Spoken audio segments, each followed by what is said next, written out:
Simple and fast. So, let me just see. So, let's see if anyone shows up. Where's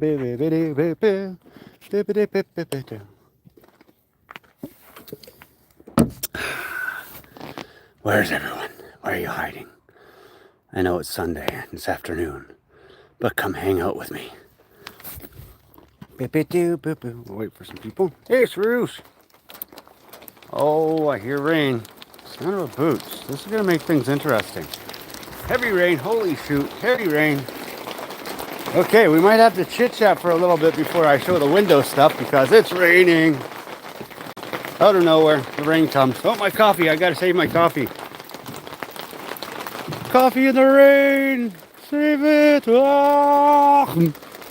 Got it. Okay, we saved the coffee. Jesus. Damn you, rain. Damn you, just as I start stream. Oh, no. Being an old man, you know, I melt in the rain. I do. I totally melt in the rain. Hey, Ted, how you doing? Welcome to the channel. We're going to take a break and see if the rain's going to stop. It just decided to magically start raining on me. I don't have enough room inside here to do my demo. I still haven't put my tools away yet, still haven't organized. But yeah. But I'm going to go over some window box and window trim tips today, if the rain stops.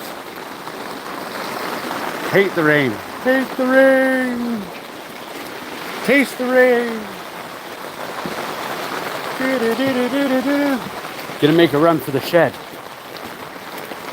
Making a run for the battery shed. Oh, it's wet. Oh God, that's cold. Kind of feels nice though. Oh, that cold rain. Oh, that feels so nice after a couple hot days. Should I get the bar of soap and have a shower while I'm at it? I think I should have a bar of soap and have a shower at the same time. Let's all make the rain go away. So anyways, how's your week's been? How's Sharusha's weekend been? I know it's probably Monday for you by now, but... Hey, Apache. Oh, come on, rain. Cut out. Come on, sunshine. Where's my sunshine? Come on. Well, I see the sunshine, but I also see rain. Jesus. Oh, come on, make it stop raining. Days that I wish I still had a big shop. Well, it's still 10:50, so it's not Monday yet, so you still got some time to enjoy a little bit of a weekend. Oh, come on, rain, go away. Oh, I hear it letting up. I hear it letting up.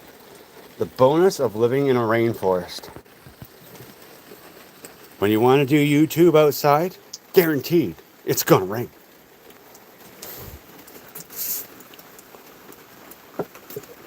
Ah. Yep. Come on, rain, let up.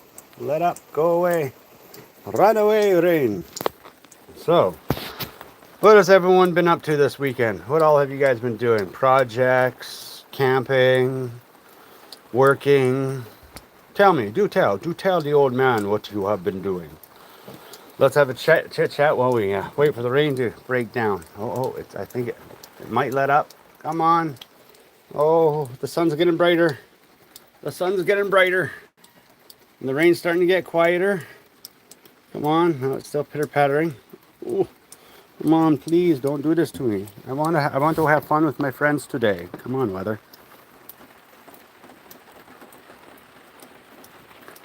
So how's my audio? Mic check, audio check, video check. Do I still look like a miserable, crazy old Canadian? It's letting up. Come on, let up, let up. Come on. Do you know what the thing is, though? As I was going to go to work today and finish that bathhouse off, but I didn't go, and I left my tools out in the rain yesterday. Well, not in the rain. It wasn't raining. I left them outside because it wasn't supposed to rain. It's okay. They're Metabo HTP. They're IP56 rated, and, well, they've been left out in the rain before, and they've never given me an issue. Reason why I like Metabo HTP, because they don't break when they get wet, like Milwaukee does. Oh, it's letting up a little bit, letting up a little bit. Oh, let's go outside. Dun, dun, dun, dun. Okay, so now that it's kind of stopped raining a little bit, kind of, sort of, let's switch camera modes. This is called a window, okay? We all install them on houses. We've all come to the point where I gotta trim it out and build a box. I'm gonna share a couple simple, easy tips with you guys on making your box. You can even make your box before you install the window if you know your math. But the first thing that you're going to do is you're going to measure your depth from your window out to your finished surface. That will be your drywall or cedar planking, whatever it is. And you're going to go corner, center, corner, center, corner, center, corner. Then you're going to find the even number, the closest number. Because, well, you don't want to be sitting there ripping. And honestly, you can go around the inside parameter with a little bit of caulking. It's nice to have a little bead of caulking around the inside anyways, because it protects the wood or the material that you're putting up against the window. So you're going to go with the most common number. Sometimes I'll just go with the shortest number, but usually I go with the number that's in the middle, in between the deepest and the shortest. Okay, and this is for like production homes or just quick do it out. You can make anything look pretty. Okay, then when you're going to make your box for your framing, you're going to measure your outside to outside all the way around. So that's your outside to outside dimensions of your box, your window box. Okay, don't miter the corners of your window box. Don't do that, because you take away nailing surface and you make it weaker. Okay, and when you do your window box, the top of the window goes on top, so it becomes like a top plate and a cripple kind of setup. Okay, so this is your top of your window, this is your bottom window, these are your and that. Put a little bit of glue in, a couple brad nails or a couple screws, tighten it all up, then you get a box. Okay, so that's your outside to outside.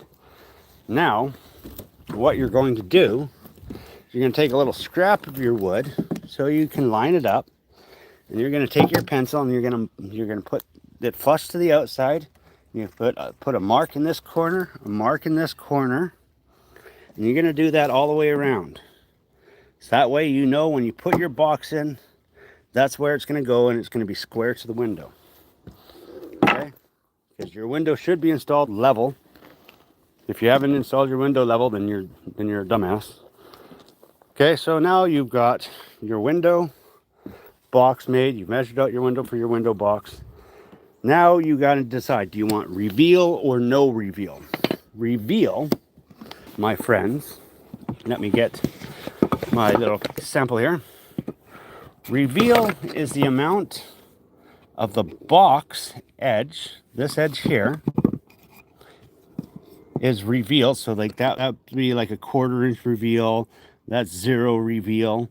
But there's pretty much only 2 reveals you should ever use: 1/4 inch and 1/8 of an inch. So that's really easy to do. For 1/8 of an inch, you go into your tool pouch, you grab yourself a little 2-inch nail, you line it up on the edge like that so it's flush, and you take your pencil, you make a mark. Then you go do the same thing on this side, make sure it's flush, make a mark. If you want a 1/4 inch, you use your speed square. And then you basically line it up so it's flush. Make your mark on the other side. Same thing on this side. Then you got your mark so you know where the corner of your trim is going to line up. So you got that figured out. Now you want your measurement for your trim boards from your short to your short all the way around. Well, all you're going to do to get that is you're going to measure the inside of your box. The inside of your box. And if you're going to go with 1/8 of an inch reveal, you're going to add a 1/4 inch to that measurement. If you're going to go with 1/4 inch, you're going to add that look like this. Okay, now all you do is you just get it all built up and put together, Get your pieces all nailed on all the way. And if you have got your reveal, you line it up with your reveal mark, no reveal there. And you go around, you nail it off. Then you have a complete box that's got the trim on it. You put your trim in, and in your corners, put a little bead of glue in there. One nail here, and one nail here. Glue, and one brad nail, or one finishing nail in each corner, and glue. There you go. Then you got your box. Then you take your whole entire box finished, you take it over to your window, you set it in, and you line it up to your marks that are on the end, that you put on the inside corner of your windows on all four corners. Tack the corners of each piece of trim. Run a bead of caulking or adhesive behind the trim on the wall or your mounting surface.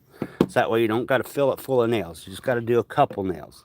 So you're going to put one nail in this corner, one nail in this corner so it lines up with your corners.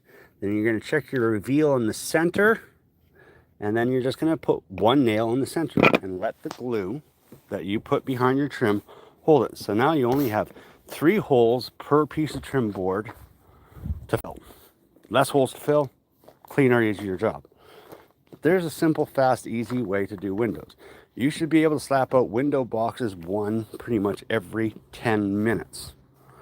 Like, no matter how big they are, it should only take you about 10-15 minutes to slap together a whole entire complete window box, take it up to the window, slide it into the hole, line everything up, tack it off, done deal.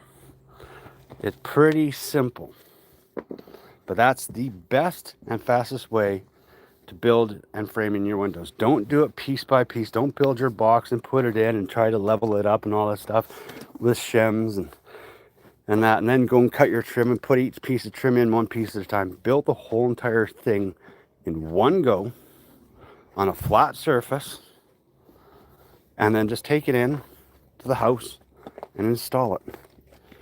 No dicking around, no messing around, no shimming, no monkeying, and you got a perfect box. And if you need to add a little bit of caulking on the inside sill, say your measurement, you took the middle measurement, then you just put a little bead of caulking in here to fill that gap. And that's not going to hurt anything, because like I said, a little bit of a gap between the window and the box is good, because then you can put some caulking in there, which is going to protect the wood should water ever get into the window, because never know, the guy that installed the window might not have installed it properly, might not have done the blue skin or sealed it off properly. So but there you go, quick, simple, easy. Every 10 to 15 minutes you should have a window box with the trim and everything on it, assembled and ready to go into the window. Quick, easy, fast, clean, efficient. Build it all at once, all in one go, done deal. So what do you guys think? Did that all make sense to you guys? Did you guys understand it? Did you get my drift on how to get this all up? None of that. By doing it this way, by using your piece, you're always going to have a perfect reveal from your box to your inside of your window. You're always going to have a perfect reveal all the way around. And it's going to be beautiful. It's going to look nice. So there you go. So did that all make sense to you? Did you understand it? Let me know.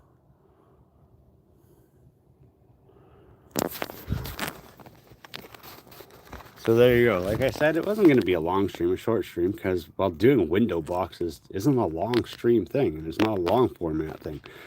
I might make a video shorts of the same stuff. But let me know if it all made sense to you, and let me know if you understood it. But doing your windows, fast, easy, quick, simple. And like I said, for your reveal, all you need is your framing square or a 2-inch 10-penny nail and a pencil. That's all you should need, is a framing square, a pencil, a 10-penny nail, a miter saw, some screws and a drill or a brad nailer and some glue. That's all you need. Don't need any other fancy tools, nothing else. Oh yeah, a tape measure. You need a tape measure, because you got to measure twice, cut once. So, but anyways, let's see who else in the chat. Garage Monkeys here. Souls is here. Josh is here. Tool Squatch. Sharush. Ted. We got a pretty good crowd. Apache. Well, thank you all for being here. Thank you all for hanging out with me. And if you missed what I was doing, feel free to watch the video from the start. Go to about like 3 minutes in to where I actually start explaining how I do the window trim and window boxes. But like I said, it's fast, it's simple, and it's easy.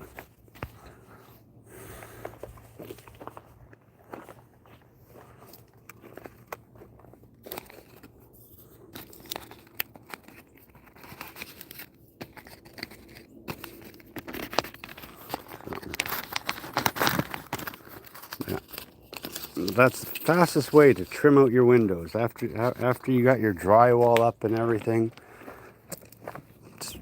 follow my steps, and you get perfect results every single time. As long as you got good tools, the miter saw that cuts straight, and your brain works straight.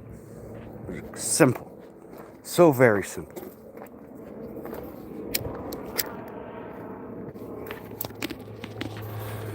Do.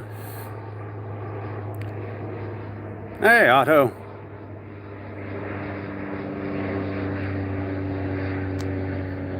What was that, Otto? Show you one what? Show you one what?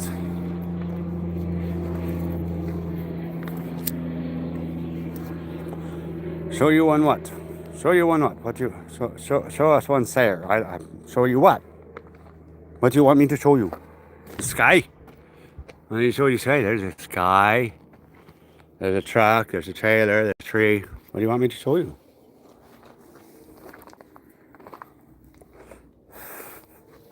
I did at the beginning. At the beginning of the video, Otto. At the beginning of the stream. I explained how to build boxes. I'm not building anything. I'm just using crap that I have lying around the yard to make a demo. I'm not at work right now. I'm just using random old crap that I have lying around the yard to demonstrate. I'm not building anything right now. All I'm doing is just giving tips and showing people. And so if you go to the beginning of the video, Otto, and watch from about 3 minutes in, you will see the tutorial on how to build a window box and how to get everything set up so you got perfect reveal in a square, tight box.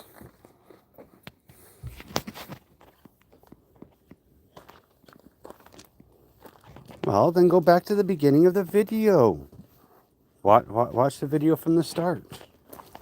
I don't have time to duplicate and repeat.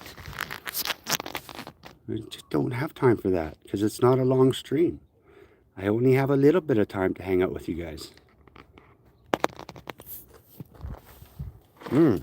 Another little helpful tip for you, if you're working with nails, if you're still old archaic classic craftsman, and you're working with nails, and you've got a nail close to the edge, if you got to do close nailing to the edge and you don't want it to split on you, take your nail, put it upside down, and smack the tip with your hammer. Dull that. Blunt the tip of your nail. Always blunt the tip of your nail. So I'm gonna just see if I can put you guys down here for a second. Set you up, lean you up against me. Hammer. Stay right there. Rock it. And when you do that, your wood won't split. Just by blunting the tip of your nail. That's how I got these nails in this corner without it splitting or cracking at all. Old finishing trick. There you go. There's another little useful tip. If you're using nails and you don't want your wood to split or crack or chip, blunt the tip of the nail. Because what it does is it breaks the fibers. It doesn't push the fibers away. When you use a sharp point, it pushes the fibers and separates the fibers, which causes splitting. But if you use a blunt point, it crushes and tears the fibers and actually goes through without pushing the wood apart. So, there you go. But like I said, all you got to do is just measure the outside parameter of your window. You're going to measure from outside to outside all the way around, and that's going to be the outside of your box. It's going to be the outside of your box, so your box will sit like this. And like I said, to make sure that you always get it lined up perfectly, take a scrap of your material, line it up to the edge, put a mark in this corner, do the same thing on this corner, line it up, put a mark on this side, do that in all four corners. So when you put your box in, you can line it up to those lines. And then, like I said, your trim is on something like this. One nail in this corner, one nail in the center, one nail in the corner. And you can use your scrap piece to make sure your reveal is even all the way around on the inside. But you're installing the whole thing in one big go. So you basically have your box all built up, trim already on it, box already up. And like I said, you go for the middle measurement. When you're measuring depth from your wall, your finished surface, your drywall to the window, you measure all four corners and the centers, and then you find the number that is right there in the middle. No need to cut fancy angles or rip things down, stuff like that, because on average, you're only going to be about 1/8 of an inch difference all the way around. And that can be filled with caulking, and no one will ever notice it. No one will ever see it. And it will look clean. And like I said, there's nothing wrong with having a little bit of gap from the window to your box material, because that gives separation from the window to the box and can prevent, well, moisture buildup in the wood. So if the window ever does leak, it's going to kind of protect it a little bit. So, like I said, only thing you have to do after you build your box is figure out what size of reveal that you want. And there's only two sizes of reveal. There's a 1/4 inch reveal. Use your square, line it up with the edge, put a mark. Use your square, put a mark. Or if you want 1/8 of an inch, just use a 2-inch nail, 10 penny nail. Put it in there, use your pencil, put a mark. Same thing on this side, put a mark. Do that in all four corners so you know where to line up your corner of your trim. So that way you get your reveal. If you want no reveal, then you don't do anything. I don't like reveal. I don't like reveal on my window boxes, but some people do. And basically none of that. For your trim, figure out your shortening on your trim. You're going to measure the inside corners, inside to inside, inside to inside, and that's your that's your trim. You're going to cut the bottom, the two bottoms, both at the same time. Not going to cut them separate, cut them both at the same time so they're the exact same length. And same with your sides. Cut both pieces at the same time so they're the same length. Stack them on top of each other, put them on the measure, cut them out, and line it up, nail it all in. It's quick, simple, and easy. So there's a little rundown of what I showed at the beginning of the video. Now, hopefully this all makes sense to you, and hopefully you guys understand it. Because it's simple. It's simple. It's fast, it's easy, it's quick. Like I said, you should be spitting out one window box every 10 to 15 minutes. 15 minutes for a newbie, 10 minutes for intermediate. And if you get really good and fast at it, yeah, you probably pump them out every 6 minutes. So there you go. There's your rundown. So did that all make sense to you? Do tell me. Do you guys understand it? Does it make sense to you? Remember, I'm doing this all one-handed because I'm on my phone. To really give good demos, I need two hands. And I haven't figured out what I'm going to use to do bigger shots. That way I can use both hands and give more detailed demos. But yeah, that's pretty much it. Quick, simple, fast, easy. But that's it for the window box and trimming thing. Build it all in one piece on a flat level surface. Assemble it, take it in, and install it. In, out, fast, quick, clean, simple, square, and perfect every time. Now, where'd my coffee go? Where did my coffee go? I must go find the coffee. So there you go. Any questions? Anything you guys want to ask me? Anything you want to say? So now I'm going to read the chat. Let's see what we got going on in the chat.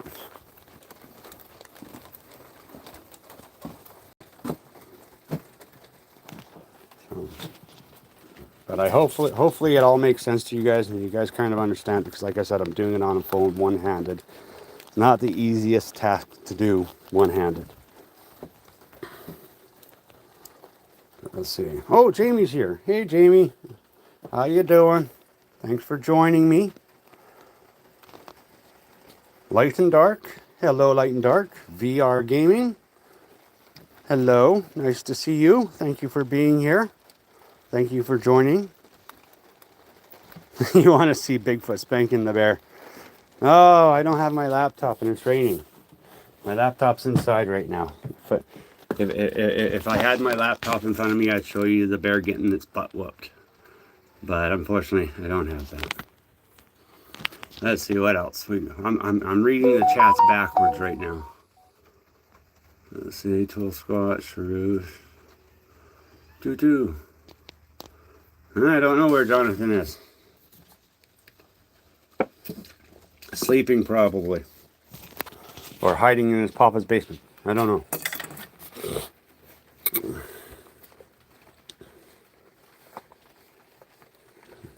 That's better. So there you go. I kind of caught up with the chat. But if there's anything you guys want to ask me, anything, questions about any of the tools that I own, or like even mechanic stuff, automotive stuff, you name it, I got answers. Or if you just want to joke around with me a little bit, let's joke around for a little bit, because I think I can spend at least another 20 minutes here with you guys. I just wish it wasn't raining. Beekadoo, beekadoo, beekadoo, boo. Beekadoo. Do do do do do. Do do do do do.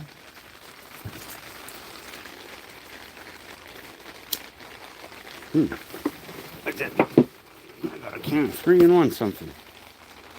A 3-in-1 primer. Nice. Do do do do do.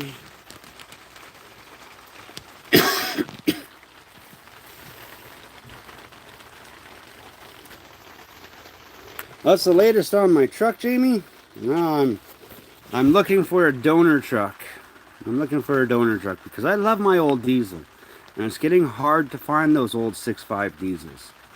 And the rest of the body is in great shape. The interior is in great shape. The engine's in good shape. The transmission, well, I rebuilt that just 2 years ago. It's got a great suspension. Like, I've done so much work to it. So if I can find a parts truck, a donor truck for a front clip, and then I just got to get a radiator. I think I found one. I found the oil cooler. I found the diesel oil cooler, and I found the diesel transmission cooler. So I found that. I just need to get a cheap donor truck that has a front clip. And I want to try to find one white because I don't feel like doing auto body and painting. But hey, if I can get the right price to make me happy, then I'll sand it down and paint it, because that's the thing, is I don't like patchwork trucks. My truck has to be one color, has to look good. Like, I like driving old trucks, but I don't look like I don't like looking like I'm a friggin' poor ass hillbilly that can't afford a decent truck. But I like my old trucks, and I love that 6.5 diesel, man. It gets friggin' like 20 to 25 miles to the gallon. I fill the truck up once a month, and I drive all over the place. So, and I've had that truck for a long time. I've had that truck since it was new. Like, I bought that truck brand new in 1996, and it's never failed me. I've owned Fords, I've owned Dodges, I've owned every truck under the world, and this is the only truck that has never died on me. So yeah, I think I'm going to take the time, spend some money, and fix it. But for right now, I'm going to pick up a cheap little beater SUV. I'm going to get myself a little fuel-efficient SUV, just that way I have something for running around, because you know what? Driving the truck everywhere, parking is getting tight and stuff like that, but none of that. I want something that I can do a little bit more traveling in, and since my truck's only a regular cab and you can't put a whole lot in it, I got to thinking maybe I should get myself a nice little SUV or something like that, and then that way I have something to drive around and run around in while I'm fixing my truck, because I also got the big van. I gotta finish fixing the big van. Here, I'll show you guys. This was my fall project, the project that I was supposed to be working on instead of my truck. Before, like if my truck didn't get smashed, I would be working. I'd be doing this. I'd be this, so that way I could have all my tools, all my mechanic tools, all in one vehicle inside. So I picked this thing up for $2,000. It needs a little bit of work, but nothing major. Nothing major.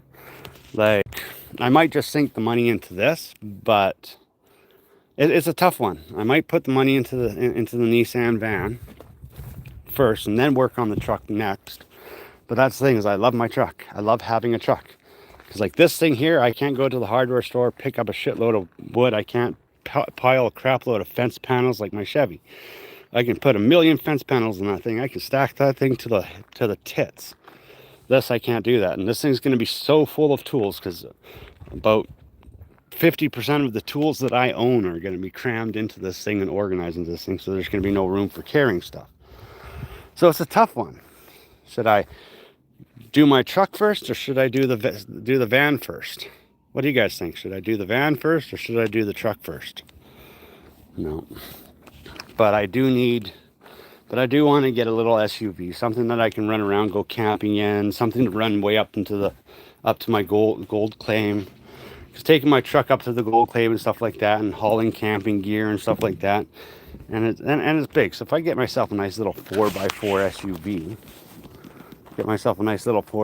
SUV, then I got something to bomb around in and go traveling in and do some trips in. It'd be nice to have a small little vehicle. Because all I've ever driven are trucks.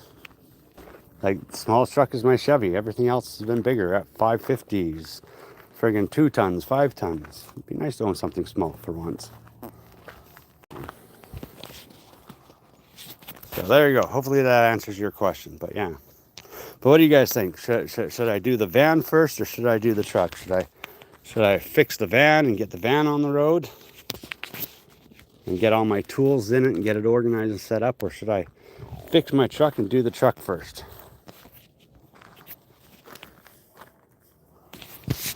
That's the other thing. Winter's coming up too. Winter's coming up soon too, and the van is not 4x4. The Chevy is 4x4.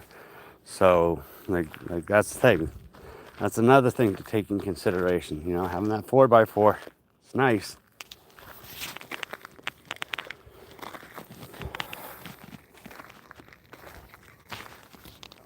Hey, no rowing. You guys be nice. We got 2 cats trying to pick on each other. Play nice, you dumbasses. Look at that. Cuddles is trying to be nice. You lay down and hang out with him. Hey, no. I said no, dumbasses. Dumbasses. My children misbehaving. Anyways. And that's the thing, the old steel, the old trucks. You want to know something funny? It's cheaper. It is cheaper nowadays to go buy an old truck. And even if you have to spend $20,000, $30,000 on rebuilding it, restoring it, and making it brand new again, it's still cheaper than buying a new truck. A lot cheaper. And none of that, you got a piece of nostalgia. You got something cool. And you got a vehicle that you know that's going to last more than 2 years. Like, I've worked on so many vehicles in my life, doing mechanics that, mostly diesels and stuff like that. These trucks are built to fail right at the end of the warranty. Second year, 2-year warranty's up, guaranteed it's going to fail. They just don't last like the old trucks do. The old trucks, none of that. The old trucks are easier to fix. But it's actually cheaper to go out and buy an old truck, restore the whole entire thing, put a couple $1,000s into it, and you're going to have a better truck than the new trucks. You're going to have a cooler truck, and it's going to be cheaper. And that's why I like the old trucks. None of that, insurance is cheaper.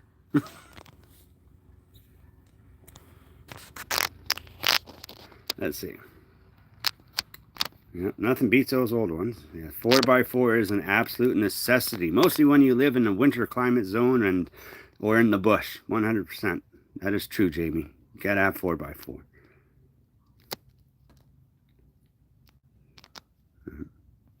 Let's see. I have a 2004 Lincoln Navigator and have to drop the fuel tank to replace the fuel pump.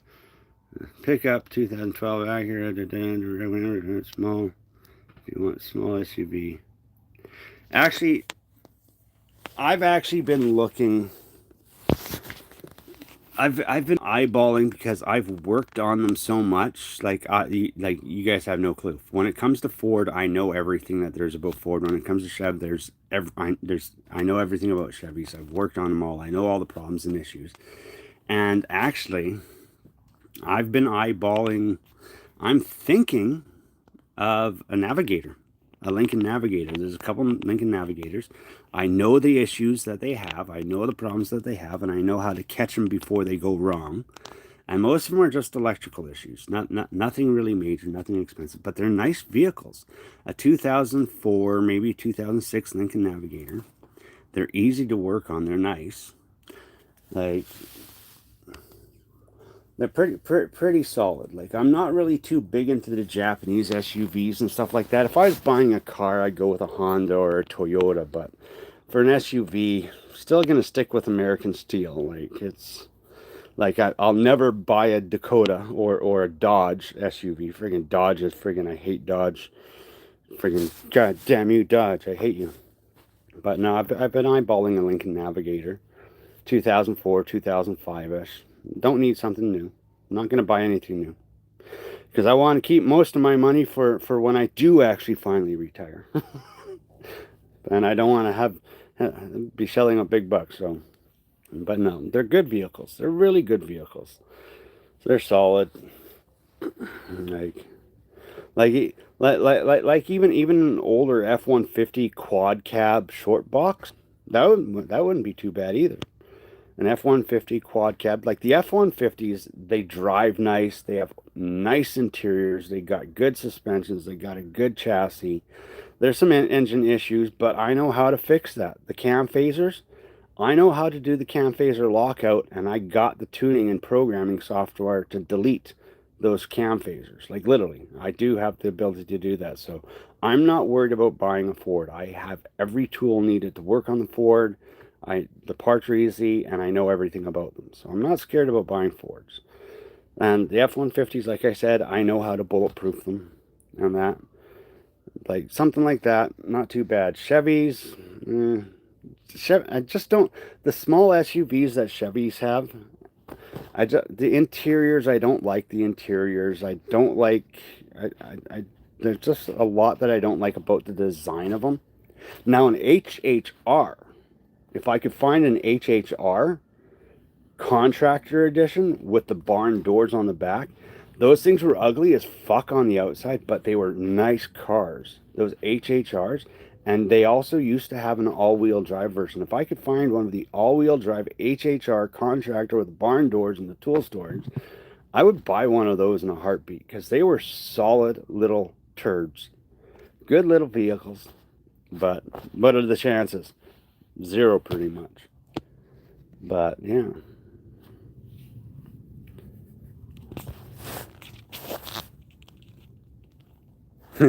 Yeah, no, the power relay junction box on Dodges, yep. It's just nope. Like, yeah, that's and that's not the fuel relay that soldered into it. There's a couple other necessary relays that are soldered into that and hardboard, and like having to replace the whole entire junction box. Do you know what the scariest thing is too? Those junction boxes can catch on fire really easy.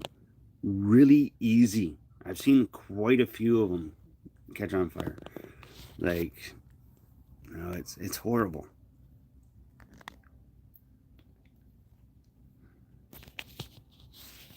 Let's see, what else we got here?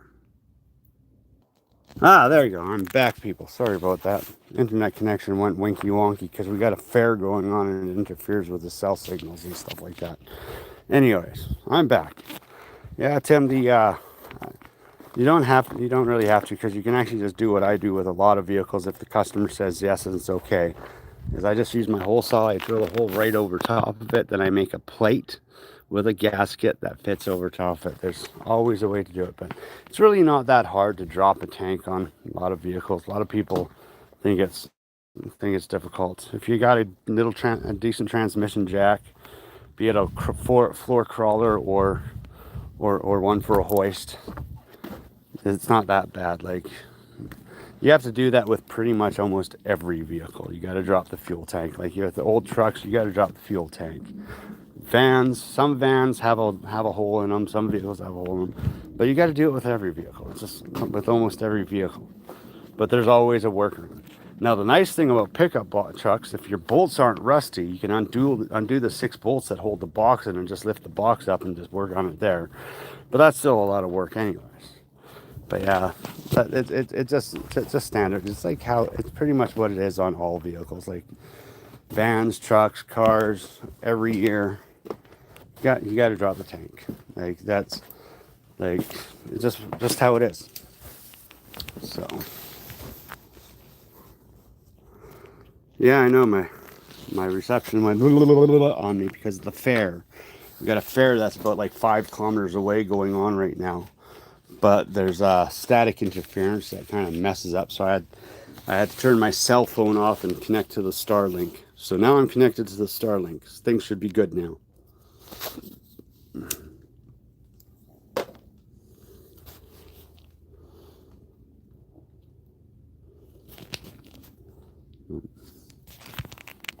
The only time that I don't like dropping tanks are when you gotta friggin' take like these Acuras and some of these cars out there, Acuras, BMWs, and Hondas. Man, it drives me crazy.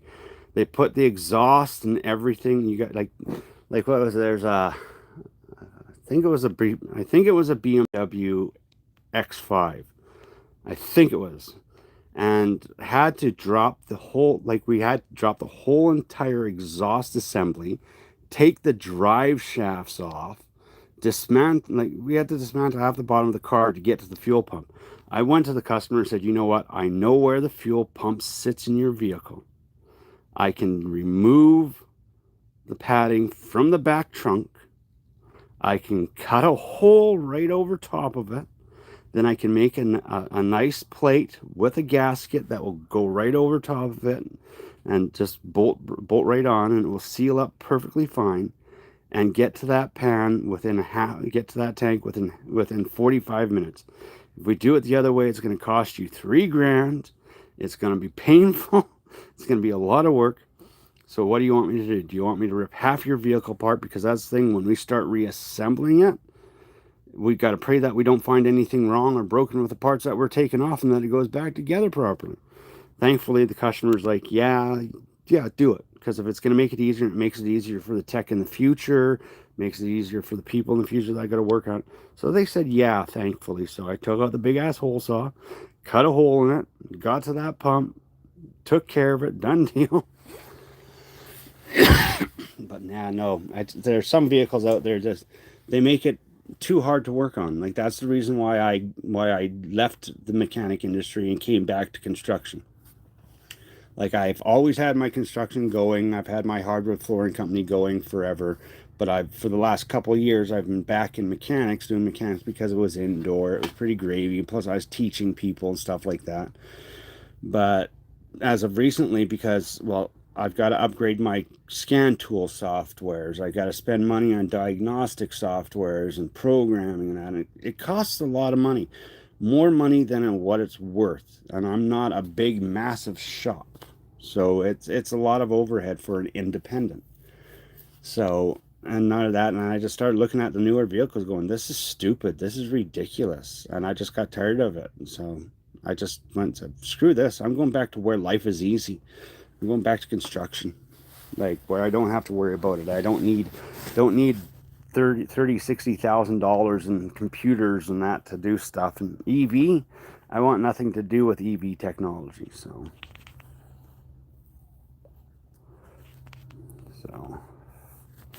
yeah. But anyways, I'm back. I'm here. Everyone left. They must have thought my stream ended. Hey, Shrews, go tell everyone I'm still live if they want to hang out.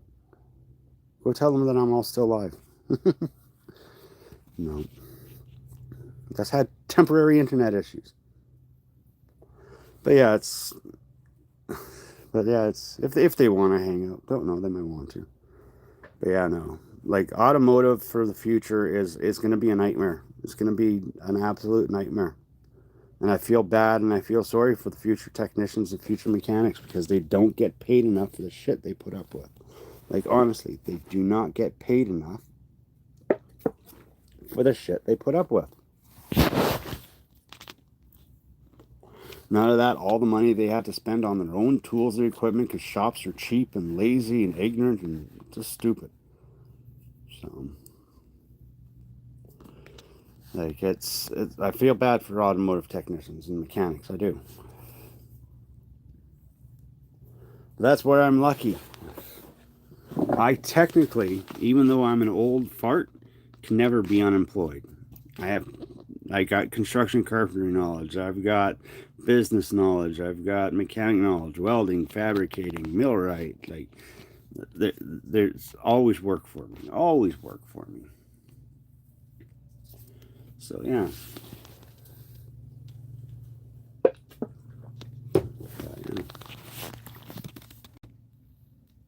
So there you guys go. You guys got to learn a little bit more about me. You got to learn how to do how to frame in and box in your window fast, simple, and easy. Stream, well, what's left of it. So that's the thing is I've turned wrenches long enough in my life that I know I don't want to do it anymore. And new vehicles suck ass. Working on them is stupid. They put stuff in stupid places. Like friggin' let's be like Chevy and let's put the whole entire evap system underneath the intake manifold. And you got to pull off the whole entire intake manifold on the front. And to do that, you got to take the alternator off, and you got to take half the engine apart to get to that, just to change one goddamn sensor. You got to rip half the engine apart to get one little sensor. Like it's just ridiculous nowadays. Like the automotive industry sucks balls. It does. Like if you're going to be a full-on tech and full-on mechanic, and the money that you got to spend on your tools and equipment and that, like I've got probably about $500,000 worth of tools for working on vehicles. Am I ever going to get that money back? No, never going to get that money back. But I love my tools, and I'll never give them away. They're mine. But yeah.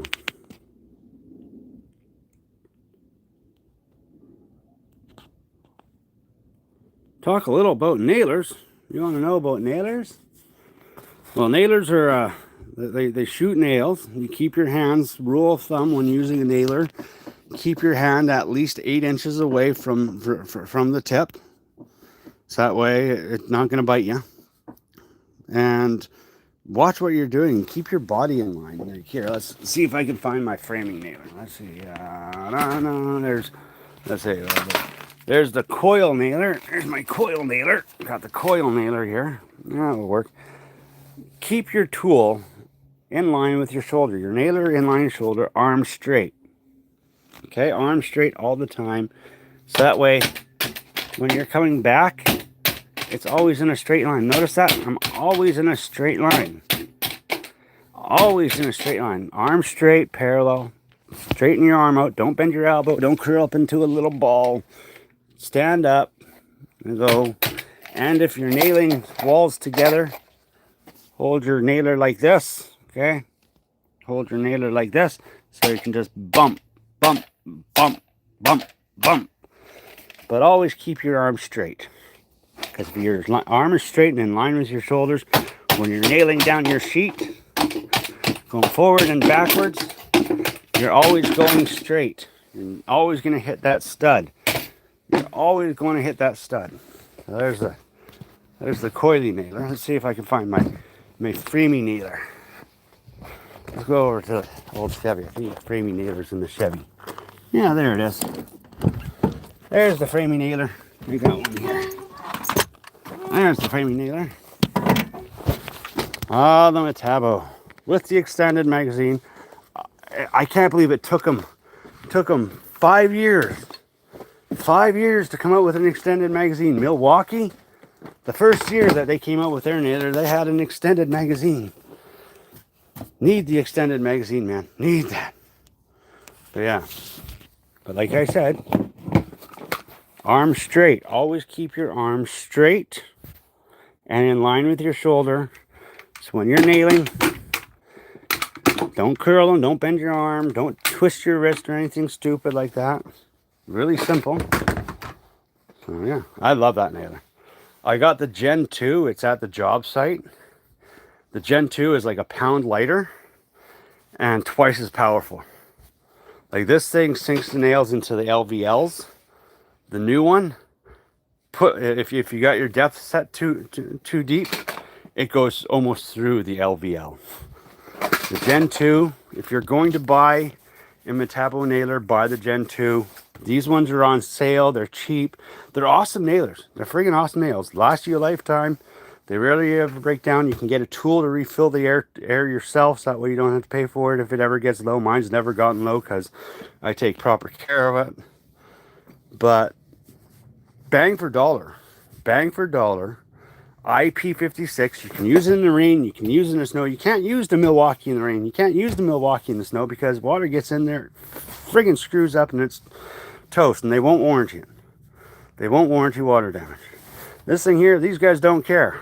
They don't care. Oh, you were using it in rain like you're supposed to? You're a real tradesman working in the weather? Now we understand that. But right there, this is a quality tool. This is a professional tool. Lifetime warranty, IP56. They don't care if it gets wet. Don't care if there's water damage. They don't care because it's made to be used outside in the rain, in the conditions. And they know we work in all kinds of weather.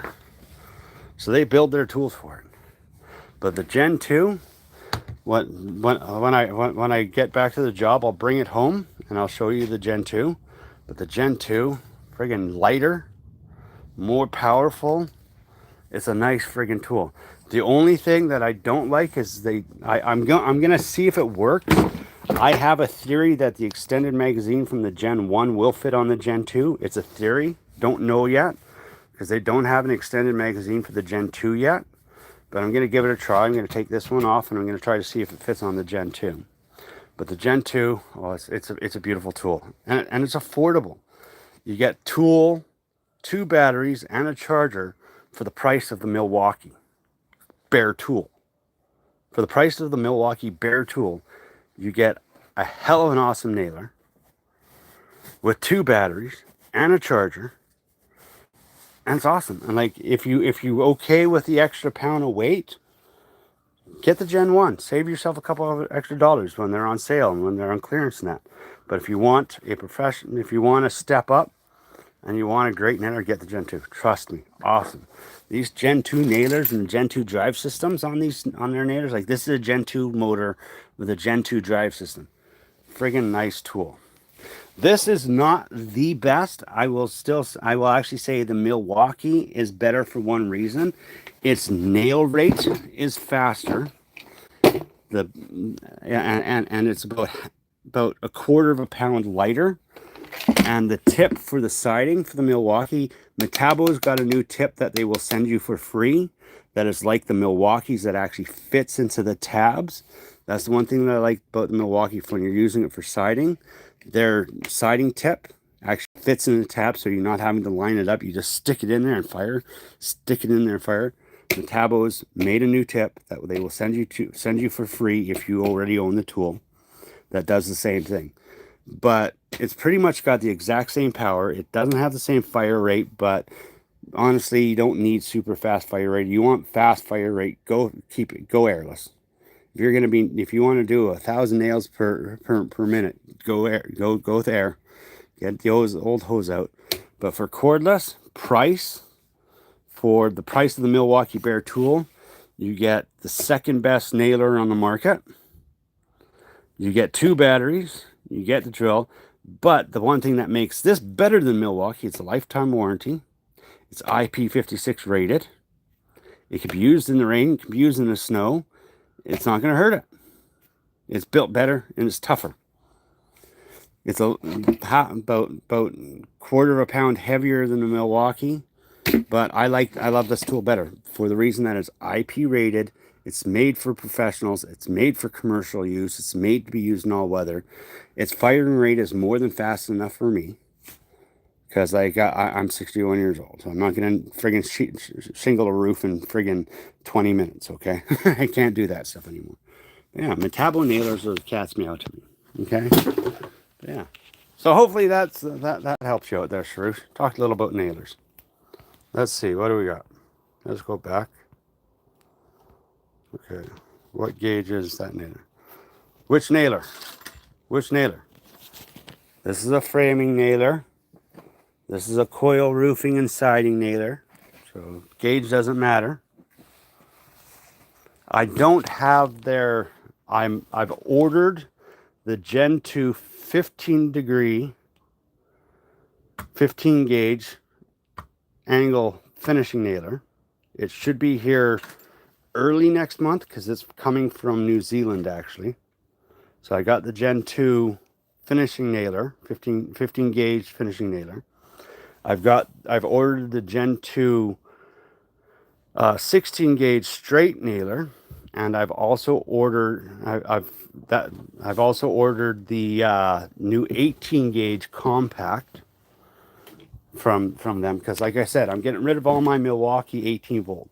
Only Milwaukee tools that I'm keeping are my 12 volt for my mechanic stuff, are my automotive tools. Other than that, every other Milwaukee tool I'm replacing with Bosch and Metabo. Why? Better price, better quality in my opinion, and better warranty. And I'm just tired. I'm sick and tired of Milwaukee. Milwaukee does not impress me. Like, I'll keep this. I'll keep the 7.25 inch chop saw because, well, this thing's perfect. This thing's friggin' awesome. Like, and if you want to save money, buy the Ridgid. The Ridgid is the exact same saw, but like $100 less.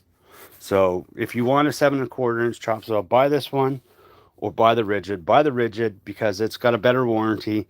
It's got great batteries. So like this thing here, you don't need to buy it. I'm going to keep it because I own it and I use it all the time. But if I had to buy another one, I'd probably buy the Milwaukee. But other than that, there are some minor tools that I will keep Milwaukee because I do like them. But other than that, all my tools are being changed to Bosch and Metabo because I'm just more impressed with Bosch and Metabo. I'm happier with them. I'm happy with their product, happier with their tools, happier with their customer service. They just make me happier.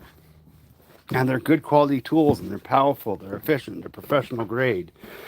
And that, so to me, it's no brainer. Milwaukee is expensive. It's really expensive. The batteries are designed to only last 2 years. Like, they're literally engineered to last 2 years at best. Like, I've replaced every single Milwaukee battery that I own twice on average. My Metabos, I haven't replaced one yet. I haven't replaced one Metabo battery yet. I haven't had an issue with them. And Milwaukee, every time I send them in for warranty, well, we see water damage in there. There's moisture in there, so we're not warranting it. We don't warranty water damage. Well, I use the thing outside. I'm a contractor. I work out in the rain and stuff like that, dumbasses. Oh, well, our tools are only made to be used inside in hermetically sealed structures and climate-controlled buildings. Don't use it anywhere else. Like, I'm just not impressed with Milwaukee. None of that. The quality of their tools, in my opinion, have gone down. I've bought some new tools. I bought the Gen 4 drill, and I didn't like it. I did not like it. It wasn't consistent. It had lots of power, but it wasn't consistent. It felt cheap. It felt flimsy. And believe it or not, the handle broke on it. The friggin' handle broke on it. So I took it back. I said, I want my money back. I don't like it. And then I took that money and put half it in my pocket, and I bought the Metabo Compact Gen 2 kit, impact driver and drill, which has the same amount of power almost as the Gen 4 Milwaukee, almost the same amount, but half the size for half the price. Like, come on. Let's use our brains here. Milwaukee is becoming like Snap-on. They're just becoming a status symbol, and they know it. People are only buying the name. They're not buying it for the quality anymore. They're not buying it for this. They got some pretty cool innovation, but with that innovation comes quality, loss of quality. Like they're trying to spit out so many new tools and redesigning tools that they already had were good, and they didn't need to be redesigned. But people are just buying for a status. They're becoming like Snap-on. They don't care if it costs them thousands and thousands of dollars. They're just buying it for status. Look, I own Snap-on. Look, I own Makita. And I own Milwaukee. I'm not about status. I'm about having a tool that's going to last, that's durable, that's quality, that I'm not going to be warranting out every year. I'm not going to be having to replace crap on it every year and stuff like that. Like, that's why Bosch and Metabo, HTP, and Bosch are my go-tos now. Now that the price is just right. So.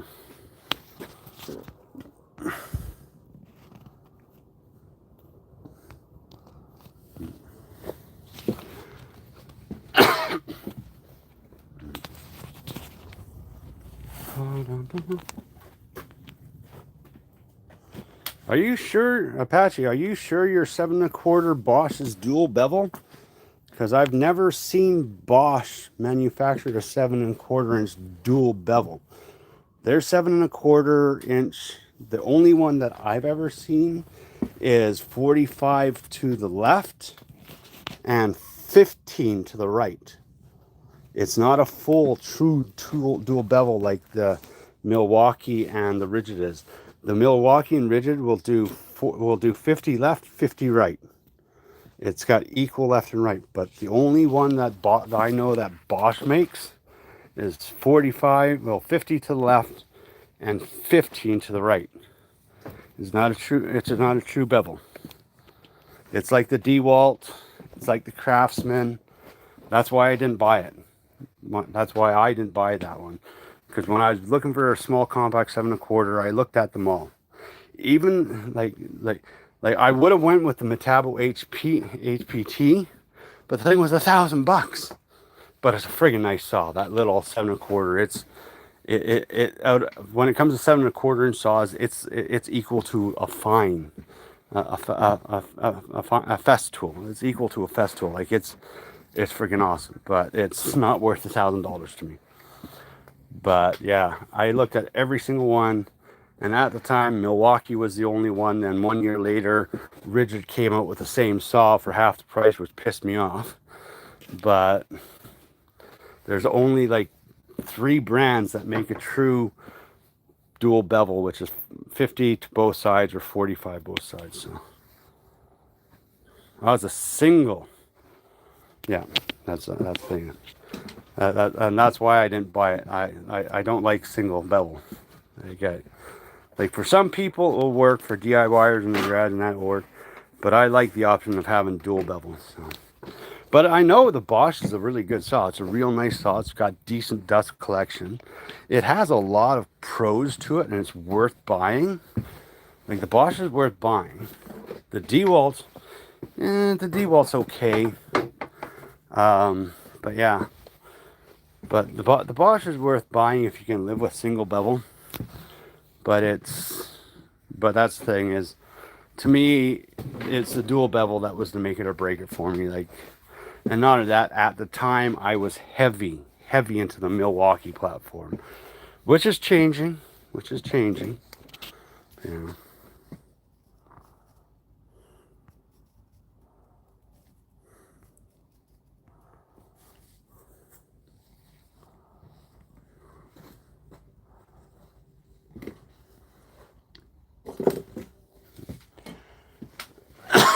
Yeah, Sharush. Go with Metabo nailers. When it comes to nailers, finishing nailers, brad nailers, framing nailers, coil nailers, duplex nailers, concrete nailers, they hands down have some of the best friggin' nailers. And one thing that they do that everyone else doesn't do, lifetime warranty on them. IP56. I have friends that have bought the flex nailers, like the 23 gauge, the 23 gauge pin nailer. That thing is huge. It's huge. It's a brick. It's not going to fit into tight spaces. It's not going to get into those tight spaces. It's not going to get into those tight corners. You're going to be fighting with that thing. That thing is huge. Like it, and like he hated it. Like he bought it. He tried it out. He took it back. Yeah, it's got a power. Yeah, it's got power. Yeah, it has one can run nails that are 1/8 deeper. Like 1/8 of an inch on nail depth. It's not a make it or break it for me. Let's see if I can find. I've been using the Metabo for a long time. Let's see if I can find the old girl, or if it's at the job. It might be at the job, but I've been using the Metabo for a long time, and that Milwaukee. You want a good pin nailer? Get the Milwaukee. But the Metabo, it's affordable. It's cheap. I've never had an issue with it. It's never misfired. It's never jammed. It's nothing like it. It's perfect. Yes, it's 1 3/8. It's 1/8 shorter than the Flex, but it's compact. It's small. It's lightweight. I'm trying to see if I can find it. If I have it here, it might be at the job site. It might be. Don't know if I have it here or not. Let's see. Let's see. There it is. I do have it. Look at this thing. Here. Right in. 5 years old. No, hold it. 6.5 years old. Still works like new. See, she's been used. It's been used. Look at how small that thing is. Like, that thing is tiny, small, compact. Like, that Flex is huge. It's huge. It's a brick. The Flex framing nailer is heavy. It misfires. It's got lots of power. It jams like crazy. Like, I got one friend. He was on the Flex. He loved the Flex. He's like, oh, I got the Flex. I got the Flex. I got the Flex. And he hates it. The only thing out of Flex that he likes is the table saw and a circular saw. Those are the only two things that he kept, was the circular saw and the table saw. That table saw is awesome. That table saw is friggin' awesome. I would buy it. Like, out of Flex tools, it's probably the only tool I would ever buy from Flex, is that table saw. That table saw is awesome. They're cordless 10-inch table saw. And you can get a power adapter so you can run it AC too, like the Metabo HTP. That's the other thing that I like about Metabo. All my 36 volt tools, if I need to, I can plug them into the wall. If I need to. But the table saw is the only thing I would ever buy from Flex, because it's a nice table saw. It's well built. It's beautiful. But I have my Metabo HTP, which is more than enough for what I do, and it's perfect for me. So I don't need a new table saw. But that's the thing. I have a friend that's bought the Flex nailers and stuff like that. He disappointed him. And he ended up actually going out buying Milwaukee and a couple Metabos, replacing them with a Metabo and a couple Milwaukees. But yeah, Flex is bulky, heavy, like just crazy insane. So. Hey Pat, how you doing, Pat? Nice, thanks for joining me. The Bosch, I'm on the fence with Bosch. The Bosch have a lot of power. I don't like their drive mechanism, because their drive mechanism is like the DeWalt. It's a hammer. It's a swing hammer mechanism. They're bigger. They're bulkier. Like they're not designed very well. They're not very ergonomic. Like their angle nailer seems to be nice, but I don't like the mechanism. They're not gas chamber. They're like the DeWalt. They're swing hammer mechanisms. They're bulkier. They're a little bit bigger. Like their brad nailer is like almost 3 inches longer and like bulkier than every other brad nailer out there. They're good nailers. Don't get me wrong. They're good nailers. They have a lot of power. They get the job done. But when you're working with finishing nailers, brad nailers, pin nailers, like trim nailers, size friggin' matters. Size and weight matters. Mostly size, because if you're doing cabinetry or trim work and stuff like that, a lot of these cordless tools, a lot of the cordless nailers, they're no good. They don't fit into those tight spots. They don't get in there. That's why I actually have a cordless compressor. Like for most of my cabinet work, like my rough work and like easy stuff or run around trim work and that, I'll use the cordless nailers. But when I'm doing my cabinet work, my detail work, my work in tight spaces, I got the Metabo HTP cordless compressor. I've got a 10-foot hose, and I got my air nailers because they're smaller, they're more compact, they're efficient, they get into tighter spaces. Like, honestly, I'm going to be straightforward and honest with you guys. I know you all love cordless, but when it comes to nailers, outside of a framing nailer, outside of the coil roofing nailer, the bigger nailers, yeah, go cordless. But if you're doing cabinetry work and finishing work, save yourself money, save yourself headache, save yourself grief. Get a 10 or 15-foot air hose, get a cordless compressor, and get some air nailers. Trust me, you'll be a lot happier. You'll be a lot better off. Price-wise, quality-wise, durability-wise, air nailers last forever. Cordless nailers don't. And not only that, they're smaller, they're more compact, and they give you a better job, better finish, and you can get some really awesome high-end premium air nailers for a fraction of the cost of a cordless. And you'll get more done. You're going to be more capable. You're going to get into tighter spaces. It's more efficient. Like that's the best route to go for you guys.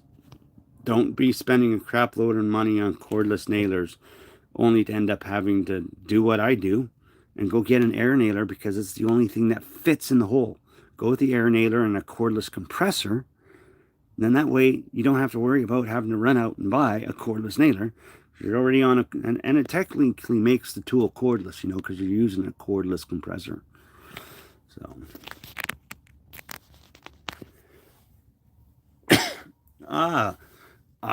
when it comes to air nailers, I'm going to be straightforward and honest with you. And Souls is going to go blah, blah, blah, blah, blah, blah, over this. But when it comes to air nailers, Makita and Hitachi, all the way. Makita and Hitachi for air nailers. And when it comes to framing nailers, Senko, Max Air, and believe it or not, for framing nailer, the old Milwaukee framing nailer is friggin' awesome. And the old Rigid air framing nailer is awesome. But when it comes to my finishing nailers, my trim nailers for air, Hitachi and Makita, hands down, all day long. Price, quality. Like, I've got some more expensive, like I've got a 23 gauge nailer that shoots 2-inch 23 gauge nails. And it's a very high-end name, but it cost me $650. But that thing comes in so friggin' handy, and it's so friggin' awesome. It was worth every penny. But that's the thing. And when it comes to cordless, I'm going to tell you Hitachi. Hitachi. If you're on a budget, Rigid. If you're on a budget, go Rigid. Like, the only nailer that Milwaukee makes that I would recommend buying is their 23 gauge. It's a nice nailer. But other than that, I don't think their nailers are worth the price that they're charging for what you're actually getting versus what you get from Rigid or Metabo. So cordless, Metabo, and Rigid. Stay away from everyone else. Don't buy anyone else. And like, the reason why I don't believe in Flex is Flex is a dying company. I don't think Flex is going to last. I do not think Flex is going to last. I don't think their platform is going to grow very much more. I think they're going to sell out, be bought out by someone else, and they're going to disappear because they became a Lowe's brand. They became a Lowe's brand, a Lowe's exclusive brand. Now you're starting to see it online a little bit more. They're trying to break away from Lowe's. But that's the thing. There's no tool shops, no actual independent tool shops that want to carry it. Because they don't want to carry another line when they're already carrying the top 5. They don't want to add another line. I don't think Rigid's going to last much more than 2-3 years. I'd say 2-3 years, Flex. Flex is going to be gone in 2-3 years. I think they're going to become a Europe-only tool. and niche out here. They're going to be like Metabo was 2 years ago. Metabo sales are going up. Metabo sales are, that's why they're making new tools. That's why they're investing money in their tool line now. That's why they're doing stuff, because there's a lot more people like me on social media and YouTube telling the truth. Like when I started making my videos on my Metabo tools, the 2 local tool stores out here that sell Metabo, they sold out. My channel's not big either. I've got a tiny little channel, tiny itty bitty channel. But that's the thing. Once I started telling people Metabo, like, because last year I made videos me using my Metabo tools and stuff like that. I've got tools about me using my nailers and that, and I've made videos on them. Like KMS, they're out of stock of almost everything. Like it's hilarious. Like I bought that Bosch sander. Second I made that video on that Bosch sander, the very next day they were sold out, all that. I'm getting the new router. Actually, KMS Tools is giving me the brand new Bosch router with the plunge base and everything. They're giving it to me because of the money I made them. And I bet you anything, second I make the video on that thing for here in Canada, because a lot of Canadians see my content, bet you it's going to be sold out. But that's the thing, making awareness. There's not enough awareness, not enough people promoting a quality brand. People have kind of forgot. They all remember Hitachi, but like, who's this Metabo HTP? What happened to Hitachi? They are Hitachi. They're just the new Hitachi. New name, same quality. Like, and that's what it comes down to. So, yeah. But there you go. Like, I'm very pro Metabo HTP for so many reasons. They may not be the fastest, they may not be the strongest, but price, weight, durability, quality, warranty, IP56 rating, customer care, customer support, reliability, durability, it's got it all. It's a genuine, true professional tool. I don't think Milwaukee's a professional tool anymore. I don't. I think Rigid is better quality and more professional than Milwaukee is, to be honest. Rigid. Like, Milwaukee has disappointed me. I'm very disappointed in their warranty, their quality, their customer service. I'm disappointed in them. So, anyways, there you go. There's a little bit of rant. Yeah. Anyways, my friends, we've been on for over an hour, and I know that there's going to be some other people streaming soon. So thank you, each and every single one of you, for being here, hanging out with me. If you are catching the end of this and you want to learn what I taught about building your window boxes and trim, go to the beginning of the video, go to about 3 minutes in. That's where I roughly start. So where I start the video on teaching how to do boxes, window boxes and trim. Fast, easy, efficient, quick, clean, simple, and perfect every time.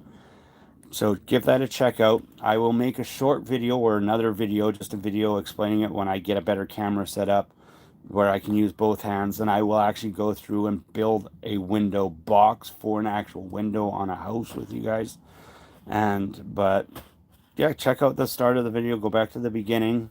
But anyways, every single one of you, thank you for being here. Thank you for being awesome. Thank you for supporting my channel. Thank you for being my friend. And you're all superstars. But on that note, you all have a great end of your weekend. Have a happy Sunday.